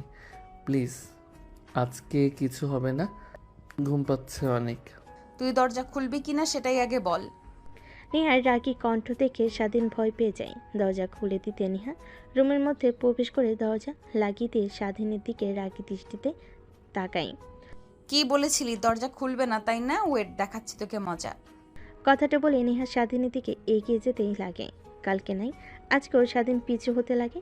এক পর্যায়ে সোফায় গিয়ে বসে পড়ে। নেহা সোফার দুপাশে হাত দিয়ে স্বাধীনের দিকে ধীরে ধীরে এগিয়ে যেতে লাগে। দেখো আপু, এসব করা একদমই ঠিক হচ্ছে না। ভুলবশত যদি তোমার পেটে বাবু চলে আসে তখন কি হবে? আসলে আসবে, সেটা নিয়ে তোকে ভাবতে হবে না। এখন যা করছি তা করতে দে, না হলে তোর খবর আছে। কিন্তু দেখ, কোনো কিন্তু কিন্তু করবি না। তোর এরকম দ্বিধাদ্বন্দ্বের কারণে আমি তোকে কিন্তু বিয়ে করেছি শরীয়ত মোতাবেক। তুই আমার স্বামী, তোর কাছ থেকে স্ত্রীর অধিকার আমি পেতেই পারি, না হলে জোর করে আদায় করব। দেখো আপু, আমি তোমাকে সব কথা খুলে বলি, তখন তোমার ভয়ের তো চেহারা দেখে কিছু বলিনি। আমি তোমাকে স্ত্রী হিসেবে মানতে পারবো না, কারণ আমার বাবা মা কখনো তোমার মতো একটা মেয়েকে তাদের ছেলের বউ হিসেবে একদমই দেখতে পারবে না। কেন, আমার মধ্যে এমন কিসের অভাব আছে যে আঙ্কেল আন্টি আমাকে তাদের ছেলের বউ হিসেবে মানতে পারবে না? ছোটোখাটো পোশাক পরো, নাইট ক্লাবে যাও, এসব কোনো ভালো মেয়ের কাজ না। এটা যদি একটাবার আমার বাবা মা জানে তাহলে তো আরও কখনোই মানবে না। হ্যাঁ, এটাই ঠিক। আগে অনেক গিয়েছি, বাট বিশ্বাস কর 3 মাস হলো নিজেকে একদম পরিবর্তন করে ফেলেছি। তোর বোনের সঙ্গে দেখা হওয়ার পর থেকে একসঙ্গে থাকি। আর জিজ্ঞেস করতে পারিস তোর বোনকে কোন জায়গায় যায় নাকি? তোর বোনের সঙ্গে সব সময় থাকি, ভার্সিটিতে যাই একসঙ্গে, সব কিছু করি। ও আচ্ছা। হ্যাঁ, আরও তুমি আমাকে যেভাবে বলবে সেভাবেই চলবো। পর্দা করে বোরকা পরে বাইরে চলাফেরা করতে বললে সেটাও করব। প্লিজ আমাকে ভালোবেসে নিজের করে নাও, কখনো দূরে সরিয়ে দিও না। স্বাধীনের কেন জানি নেহার বলা কথাগুলো শুনে অনেক ভালো লাগে, তাই নেহাকে আলতো করে নিজের দিকে এগিয়ে নিয়ে আসে। নেহার হাত ছেড়ে দিতে স্বাধীনের উপর পড়ে যায়। নেহা স্বাধীনকে শক্ত করে নিজের আওতায় নিয়ে আসে, পিছনে চুল চেপে ধরে ঠোঁটের সঙ্গে ঠোঁট লাগিয়ে ফেলে স্বাধীন। তারপর অনবরত কিস করতে লাগে। নেহা স্বাধীনের ভালোবাসা পেয়ে প্রতিনিয়ত শিউরে উঠতে লাগে। তারপর সোফার উপর থেকে নেহাকে উঠি কোলে করে খাটের উপর নিয়ে এসে ফেলে দেয়। তারপর এক এক করে শার্ট খুলতে লাগে। প্যান্ট খুলে নেহার উপরে ঝাঁপিয়ে পড়ে। অনেকটা সময় পার হয়ে গেলে স্বাধীন নেহার উপর ক্লান্ত হয়ে শুয়ে পড়ে আর স্বাধীনের চুলগুলোতে হাত বুলিয়ে দিতে লাগে। এমন সময় স্বাধীন নেহাকে প্রশ্ন করে, আচ্ছা, কিভাবে এত কিছু হয়ে গেল? তাই না, আপনি কি আমাকে আগে থেকে চিনতেন, পছন্দ করতেন? সত্যি বলতে হ্যাঁ, অনেক আগে থেকেই। আর কোনো কথা নেই। শুনছে আর নীরবতা দুজনের মধ্যে বিরাজ করে। একটু পর নেহা স্বাধীনকে তার উপর থেকে সরিয়ে ফ্লোর থেকে পায়জামা আর 3 পিস পরতে লাগে। স্বাধীন নেহার দিকে অপলক দৃষ্টিতে তাকিয়ে থাকে। এক পর্যায়ে খাট থেকে উঠে পিছন দিক থেকে নেহাকে শক্ত করে জড়িয়ে ধরে ঘাড়ি অনর্গত কিস করতে লাগে। নেহা মুচকি একটা হাসি দেয়। আরে কি করছো, ছাড়ো, সকাল হয়ে যাবে। আবার না ঘুমালে কালকে আবার ভার্সিটিতে যেতে হবে, উঠতে পারবো না। হলে হবে, সমস্যা কি? চলো আবার। কি না, আর পারবো না, সরি, মাফ চাই। আজকের মতো এখানেই সমাপ্ত, কালকে। এইটা বলে কোনো লাভ হবে না। কথাটা বলে স্বাধীন নেহাকে কোলে তুলে নেয়। তারপর বিছানায় নিয়ে গিয়ে এক এক করে নেহার শরীর থেকে জামা কাপড় খুলতে লাগে। আবারও দুজন হারিয়ে যায় ভালোবাসার অতল সাগরে। অনেকক্ষণ পর স্বাধীন ক্লান্ত হয়ে নেহাকে জড়িয়ে ধরে শুয়েছিল। এমন সময় স্বাধীনের মাথায় একটা প্রশ্ন ঘুরপাক খায়। নেহার দিকে তাকিয়ে ছোট্ট করে একটা আলতো করে কিস করে বলতে লাগে, একটা প্রশ্ন করব, যদি কিছু মনে না করো। কেন?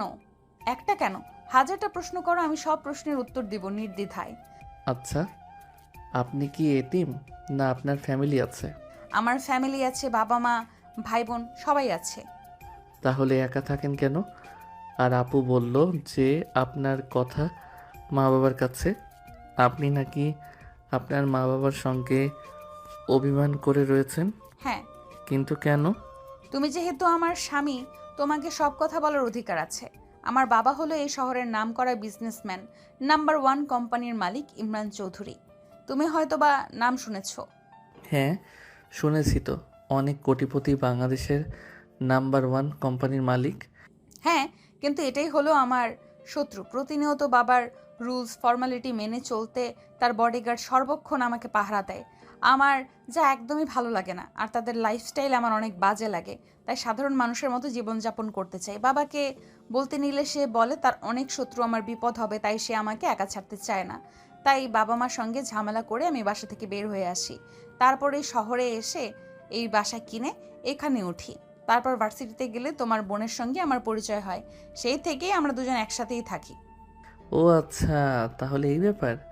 আঙ্কেল তো ঠিকই বলেছে, কারণ কোটি কোটি টাকার মালিক হলে তার শত্রু অনেক থাকে। তোমার কোনো ক্ষতি হতে পারে যদি কেউ জানতে পারে তুমি এখানে আছো। আরে কিছুই হবে না, বাইরের মানুষ খুব একটা আমাকে চেনে না। তারপর অনেক কথা বলতে লাগে। নেহা স্বাধীনকে অনেকটা সময় পার হয়ে গেলে নেহার শরীরের ওপর থেকে স্বাধীন উঠে পড়ে। নেহা ফুলোর থেকে পায়জামা আর 3 পিস পরিধান করে নেয়। স্বাধীন ওয়াশরুমে চলে যায় গোসল করার জন্য। বাহিরে এসে দেখে নেহা নেই, বুঝতে পারে তার রুমে চলে গেছে। তারপর ঘুমিয়ে পড়ে। পরের দিন সকালবেলা স্বাধীন ঘুম থেকে উঠে তার বন্ধু সজীবের ডাকে। কিরে শালা, আর কত ঘুমাবি? রাতে বুঝি ভাবির সঙ্গে বাসর করেছিস? তোর কপাল আর আমার কপাল, তুইও করলি বাসর আর আমিও ফোনে করলাম ভিডিও কলে। মানে? এত মানে জানতে হবে না তোর এখন, ওঠ তাড়াতাড়ি ফ্রেশ হয়ে নিচে আয়। আপু খাবার খাওয়ার জন্য ডাকছে, আর আজকে কলেজে যাব, অনেক দিন হলো যাওয়া হয় না, সামনে তো আবার এক্সাম। তারপর স্বাধীন শোয়া থেকে উঠে ওয়াশরুমে চলে যায় ফ্রেশ হওয়ার জন্য। ফ্রেশ হয়ে বাইরে এসে খাবার টেবিলে এসে চেয়ার টেনে বসে পড়তেই স্বাধীনের বোন স্বাধীনকে খাবার সার্ভ করতে করতে বলে, তাহলে এর জন্যই আমার কাছে তুই থাকতে চাচ্ছিলি না? নিজের মতো চলাফেরা করবি, ঠিকমতো কলেজ করবি না, ঘুমাবি, রাতভর গেমস খেলবি। কি যে বলো আপু, আসলে আজকে অনেক রাত অবধি পড়ে ঘুমিয়েছি, তাই ঘুম থেকে উঠতে লেট হয়েছে আমার। স্বাধীনের কথা শুনে পাশ থেকে মুচকি মুচকি হাসতে লাগে নেহা, সঙ্গে সজীব। খাবার খাচ্ছিল, ঠিক তখনই বাম হাতে ব্যথা অনুভব করে। পাশে তাকিয়ে দেখে নেহা অনবরত তার বাম হাতে স্বাধীনের বাম হাতে চিমটি কাটছে, কিন্তু কিছু বলতে পারছে না, সহ্য করে নিচ্ছে। এক পর্যায়ে হাত সরিয়ে নেহার দিকে রাগী দৃষ্টিতে তাকাতে নেহা স্বাধীনকে চোখের ইশারা দিয়ে খাবার খেতে বলে। তারপর খাওয়া দাওয়া শেষ করে স্বাধীন তার রুমে চলে যায়। কলেজে পরিধানকৃত পোশাক পরে কলেজের উদ্দেশ্যে বেরিয়ে পড়ে স্বাধীন আর সজীব। অন্যদিকে নেহা আর স্বাধীনের বোন তারাও চলে যায় ভার্সিটিতে। দেখতে দেখতে একসময় মনোযোগ দিয়ে ক্লাস করতে লাগে। কলেজ ছুটি হলে স্বাধীন সজীব কলেজের বাইরে এসে রিক্সার জন্য অপেক্ষা করতে লাগে। এই সময়টাতে রিক্সা পাওয়া অনেক চাপ। একটু পরে রিক্সা পেয়ে যায়। তারপর রিক্সা নিয়ে সোজা তাদের বাসায় চলে আসে। দেখতে পায় বাড়ির সামনে অনেকগুলো কালো গাড়ি দাঁড় করানো, সামনে অনেকগুলো বডিগার্ড দাঁড়িয়ে আছে। স্বাধীন কিছু একটা ইঙ্গিত পায়, কিন্তু সেদিকে কোনো পাত্তা না দিয়ে ভিতরে ঢুকতে যাবে, তার আগে সব বডিগার্ডরা স্বাধীন আর সজীবকে আটকায়। আপনারা কেউ ভিতরে ঢুকতে পারবেন না, স্যার তার মেয়ের সঙ্গে দেখা করতে গিয়েছে, একটু পর না হয় আপনারা ভিতরে ঢুকতে পারবেন, স্যার বের হয়ে না আসা পর্যন্ত। কি বলছেন এগুলো? আমার বাসা, আমি যেতে পারবো না মানে? এক প্রকার রাগ দেখিয়ে ভেতর প্রবেশ করে স্বাধীন আর সজীব। তারপর সোজা বাসার ভিতর ঢুকে দেখে বসার রুমে বসে একটার মধ্য বয়স্ক লোক, দামি স্যুট আর প্যান্ট পরিহিত। স্বাধীন দেখে বুঝতে পারে এইটা নেহার বাবা। পাশ কাটিয়ে সোজা রুমে চলে যায়। ফ্রেশ হয়ে নিচে এসে দেখে এখনও লোকটা বসে আছে। স্বাধীন তার বোনের পাশে গিয়ে বসে পড়ে। তারপর স্বাধীনের বোন স্বাধীনের সঙ্গে পরিচয় করিয়ে দিতে লাগে। দেখো, আমি তোমাদের ভালোর জন্যই এসব করেছি, আর তোমরা উল্টো আমাকে ভুল বুঝেছ। অনেক কষ্ট পেয়েছি আমি। চলো তুমি আমার সঙ্গে বাসায়। তোমার যেমন ইচ্ছা তেমনভাবে চলাফেরা করবে। তোমাকে এখানে এভাবে দেখতে একদমই পারছি না মা। বাবা, আমি এখানে অনেক ভালো আছি। যখন প্রয়োজন হয় তখন আমি একাই বাসায় চলে যাব। আর সময় সময় গিয়ে তোমার সঙ্গে মা, ভাইয়া আর ছোট বোনের সঙ্গে দেখা করে আসব। কিন্তু তুমি বাসায় যাবে না কেন মা? এইটা তো একবার বলো না। এখানে একটা ভার্সিটিতে ভর্তি হয়েছি আমি, তাই লেখাপড়া রেখে তোমার সঙ্গে যেতে পারবো না। তোমাকে বিশ্বের নামকরা ভার্সিটিতে ভর্তি করব মা। করব মা, বিদেশে পড়ালেখা করবে, দেশে থাকতে হবে না। চলো এখন। নেহার বাবা নেহাকে অনেক জোর জবরদস্তি করতে লাগে, কিন্তু নেহা তার বাবার সঙ্গে যেতে রাজি হয় না। এক পর্যায়ে হাল ছেড়ে দিয়ে নেহাকে বিদায় জানিয়ে তার বাবা চলে যায়। তখনই স্বাধীনের বোন নেহার কাছে গিয়ে বলতে লাগে, তুই এত বড় ঘরের মেয়ে, এই কথাটা তো আগে আমাকে কখনো বলিসনি। তোকে যদি বলতাম আগে, তাহলে আমার সঙ্গে কখনোই বন্ধুত্ব করতে না, তার কারণেই বলিনি। আর আমি তো বাবার সামনেই বললাম, সাধারণ মানুষের মতো জীবন যাপন করতে চাই আমি, তার কারণেও আর তোকে বলা হয়নি। কিন্তু আমি যা ভালো মনে করি, তোর বাবা যা করেছে তোদের ভালোর জন্যই করেছে। তোর বাবার কথা শোনা উচিত। তারপর নেহা আর সামিয়া দুজনে অনেক কথা বলতে লাগে। ঠিক তখনই পাশ থেকে সজীব স্বাধীনের কানে কানে বলতে লাগে, শালা, তোর তো রাজকপাল রে। রাজকুমারীও পেয়ে গেলি, রাজত্বও পেয়ে যাবি কিছুদিন পরে। কি বলছিস এসব? আরে শালা, শুনলি না? নেহার বাবা এই দেশের নম্বর 1 কোম্পানির মালিক। এর জন্য কেন জানি নেহা আপুকে আমি প্রথমবার দেখে চেনা চেনা লাগছিল, কিন্তু চিনতে পারি নাই। নেহা আপুর জন্য তো অনেক ছেলে ইনস্টাগ্রামে কত ছেলের হাত পর্যন্ত কেটে পিক আপলোড দিয়েছে। আমি তো এসব দেখেছি। আর সেই মেয়ে কিনা তোর বউ। তারপর সজীব স্বাধীনকে অনেক কথা বলতে লাগে। এভাবে অনেকটা সময় পার হয়ে যায়। তারপর সবাই খাওয়া দাওয়া করে যে যার রুমে চলে যায়। এইভাবে পেরিয়ে যায় 2 মাস। একদিন সবাই খাবার টেবিলে বসে খাবার খাচ্ছিল। এমন তো অবস্থায় নেহা দৌড়ে খাবার টেবিল থেকে উঠে বেছে নিয়ে কাছে চলে যায়। নেহাকে খাবার টেবিল থেকে দৌড়ে উঠে যেতে দেখে স্বাধীনের বোন সামিয়া নেহার কাছে গিয়ে দেখে নেহা অনবরত বমি করে চলেছে। সামিয়া বুঝতে পারে না নেহার বমি হওয়ার কারণ কি। এক পর্যায়ে নেহা বমি শেষ হলে সামিয়া নেহাকে পানি খাইয়ে দিয়ে মাথায় পানি দিয়ে তার রুমে নিয়ে গিয়ে শুয়ে দিয়ে আসে। তারপর আবার খাবার খেতে টেবিলে আসে। তখনই স্বাধীন প্রশ্ন করে, আচ্ছা আপু, নেহাপুর কি হয়েছে? হঠাৎ করে উঠে বেলসিনের কাছে গেল যে? আরে আমিও তো বুঝতে পারলাম না কি হয়েছে ওর। গিয়ে দেখি অনবরত বমি করে চলেছে। আল্লাহই জানে মেয়েটার আবার কি হলো। কথাটা বলে স্বাধীনের বোন খাবারের প্লেটগুলো নিয়ে কিচেন রুমে চলে যায়। সজীব পিছন থেকে স্বাধীনকে কোনায় দিয়ে এক নাগারে গুতা লাগে। স্বাধীন রেখে পিছনের দিকে তাকাতেই সজীব বলে, ভাই, তুই তো এখন বাবা হতে চলেছিস। মিষ্টি খাওয়া আমাদের। বাবা মানে কি বলছিস এসব কথা তুই? আরে হ্যাঁ, কারণ একটা মেয়ে কখন বমি করে জানিস? যখন তার পেটে বাচ্চা থাকে, তখন খাবার খাওয়ার সঙ্গে সঙ্গে বমি করে। আর আমি বেশ কিছুদিন ধরে দেখছি নেহা আপুর মধ্যে কেমন যেন পরিবর্তন, পেট ধীরে ধীরে ফুলে উঠছে। সজীবের কথা শুনে স্বাধীনের মাথায় চিন্তার বাজ পড়ে যায়। কারণ এখন যদি বেবি হয় তাহলে কি হবে? তার ফ্যামিলি কি মেনে নেবে? সে এখনও তার ফ্যামিলির উপর নির্ভর করে লেখাপড়া করছে। রে শালা, কই হারিয়ে গেলি? মিষ্টি তো খাওয়া এখন আমাদের। দেখ, উল্টাপাল্টা কথা বলবি না। একদমই। অসুখও তো হতে পারে নাকি? সেটাও হতে পারে, বাট আমি যা সন্দেহ করলাম তাই বললাম। আগামীকাল তুই একবার নেহাকে ডক্টরের সঙ্গে দেখা করিয়ে নিয়ে আসিস। স্বাধীন মাথা দিয়ে হ্যাঁ বোঝে।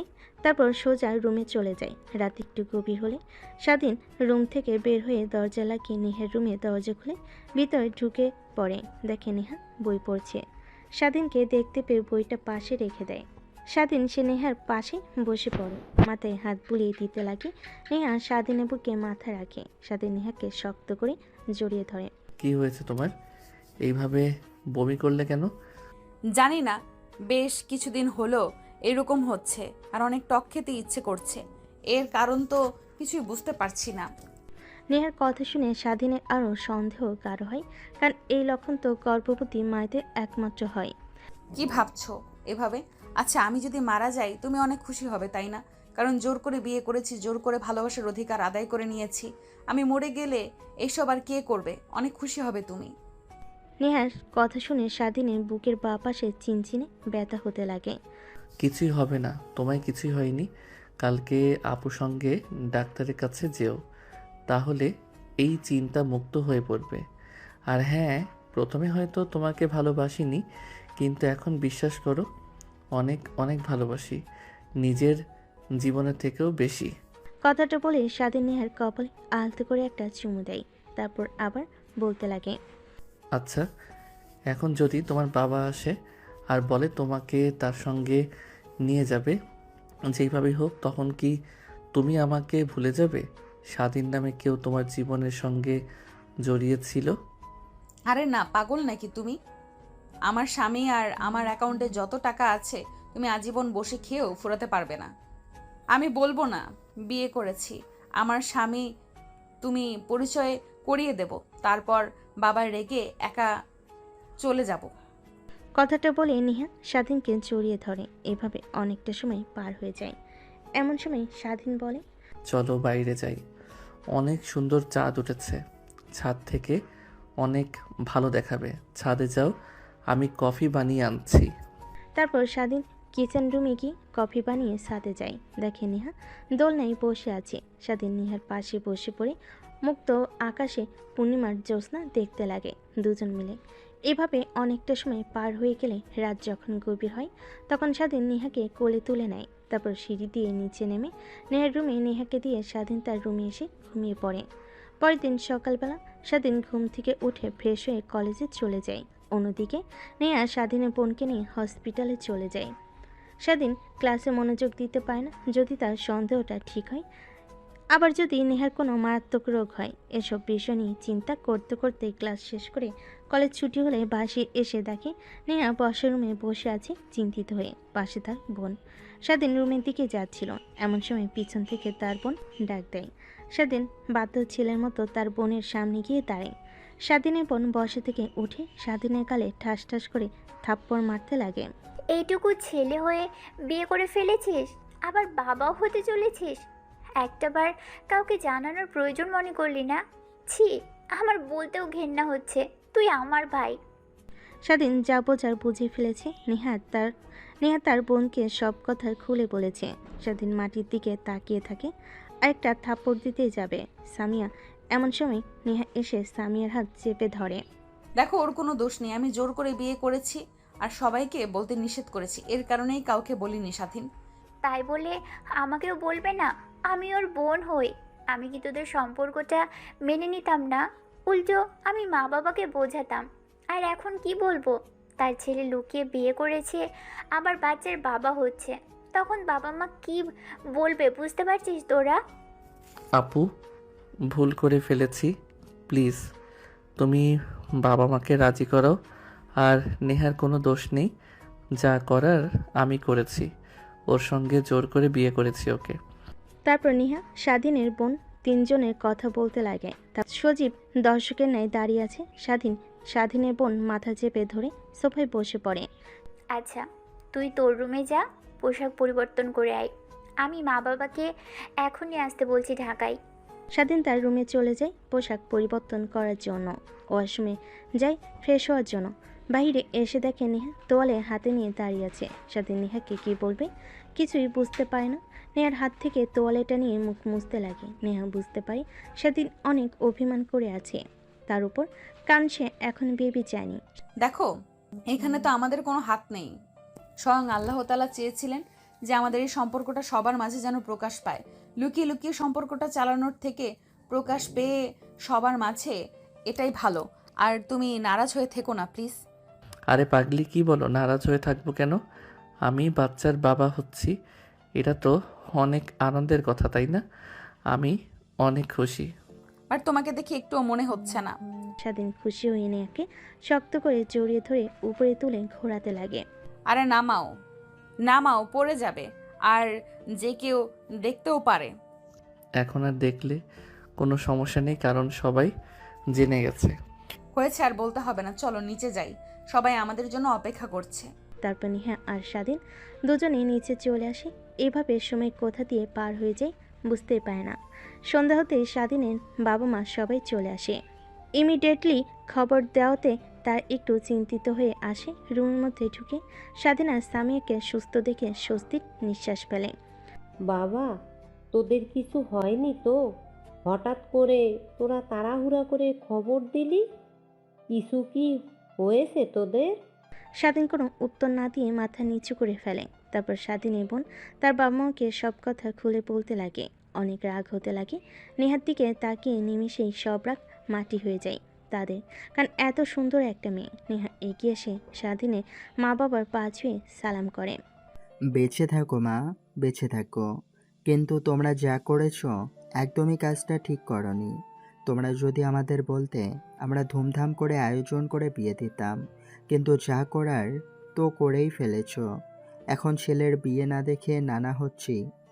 কথাটা বলে সেইখানে থাকা সবাই হাসতে লাগে। ঠিক তখনই দরজার কলিং বেল বাজতে লাগে।